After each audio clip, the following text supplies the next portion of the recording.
Well, it's 5 o'clock, and Yes, it is. should I blast away with my introduction? Please do. Sure. Hey, Myra, how are you? Good. Okay, well, why don't we then? So, for my introduction today, I'd like to explore some of EJ's comments from the weekend ICW, and also he mentioned something similar on Monday morning at the morning work. And I also want to look at how these comments might relate to this activity that we have ongoing with the Sci-Fi Radio Theatre. So the comments were with respect to playing game characters. He said, identification is a bond between you and the characters you play. And I'm paraphrasing, of course, but he expanded on this by saying that you need compassion for the character in order to bring reality to the bond between you and your character so that you feel and become the character when you play the game. And he also extended this to actors who play parts, who play characters, with respect to this idea of compassion, identification with the character to bring reality to the character. So here in Sci-Fi Theatre, we've got the same opportunity, I think. We have the opportunity to play characters and wholeheartedly apply these ideas to bring realism, and in our case it's voice acting when we perform our stories or as plays. And on Monday, EJ added a little more. He said, a higher being can handle fantasy. And he also said that the essential self has childlike attributes, as well as ancient attributes. So that got me thinking. It took me back to a time when I was a child and I had my first exposure to science fiction and play, I guess. And my earliest recollection is a comic strip character called Dan Dare. And Dan was chief pilot of the interplanetary space fleet. And he wasn't a superhero, but he was an exceptional pilot and extremely lucky. And he excelled at martial arts, but most often found non-violent solutions. And he was bound by a sense of honor. He never lied and would rather die than break his word. So, all in all, I think this is quite an admirable archetype or character, and definitely a hero.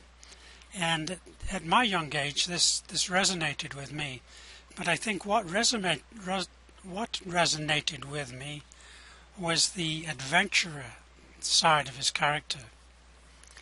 And I would go off into the fields behind our house on my little adventures.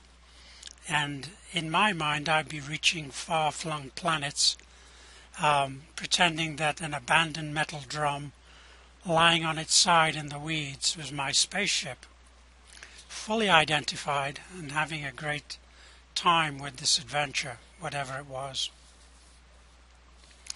After Dan Dare, in my childhood, and this is in England, came Professor Bernard Quatermass. And we got him on our new black and white TV. And Quatermass was a scientist. He was intelligent and highly moral, and he was the head of the British space program. And so here was, I think, my second archetype or character influence for me. It's the scientist. And in England in the 1950s and 60s, we called scientists boffins, or some folks did. They were highly respected, very intelligent, very sort of serving of the population, and highly respected, unlike the nerds that scientists would later become known as. And in particular, this group was not an evil or mad scientist. There are plenty of those on stage plays, books. You can remember Victor Frankenstein, Rotwang, the evil genius behind the machines in Metropolis, Lex Luthor in Superman, Dr. Evil in Austin Powers, Blofeld in James Bond, and so on and so on. Lots of evil scientists, or mad scientists, I guess. I think they were there primarily as the enemy of the hero in most movies where they were placed. But my identification was as just a scientist, no evil motives. And the catchphrase we had in the 60s, I bought hook, line and sinker. It was better living through chemistry.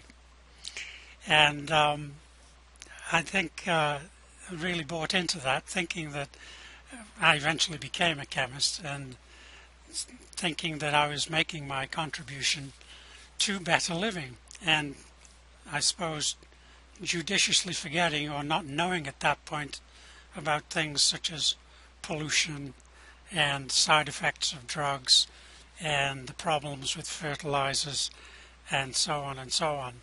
It was a lot simpler then, and a lot more straightforward and easier to identify with that role model. The 60s was also when Star Trek came on scene. Captain James Tiberius Kirk. And I'd rush home from university to catch the latest adventure every evening at supper time, if I'm remembering rightly. And again, my resonance here is with Kirk, the adventurer. Kirk had command of the USS Enterprise. And can you remember this? Say along with me if you can. Space, the final frontier. These are the voyages of the Starship Enterprise. Its 5-year mission is to explore strange new worlds, to seek out new life and new civilizations, to boldly go where no man has gone before. No Trekkies here? Good Lord. Well, yes, me and countless other Trekkies identified with Kirk and his 5-year mission. Characters like James T. Kirk also had a big influence on other individuals. There are stories of people being inspired to become astronauts or aerospace engineers. Again, I think through a resonant identification with the characters. Woohoo! Okay, now I feel better. Forbes even has a serious analysis of Captain Kirk's leadership qualities, along with some of his sayings as recommendations for business leaders. So I'll give a few of these to you. The first one, leadership quality they recommend, is never stop learning. And here's Kirk's words. You know, the greatest danger facing us is ourselves, an irrational fear of the unknown. But there's no such thing as the unknown, only things temporarily hidden, temporarily not understood. Okay, that's the first one. Number 2, have advisors with different worldviews. Here's what he said. One of the advantages of being a captain doctor is to be able to ask for advice without necessarily having to take it. Number 3, be part of the away team. And I'll add, just don't be Ensign Ricky.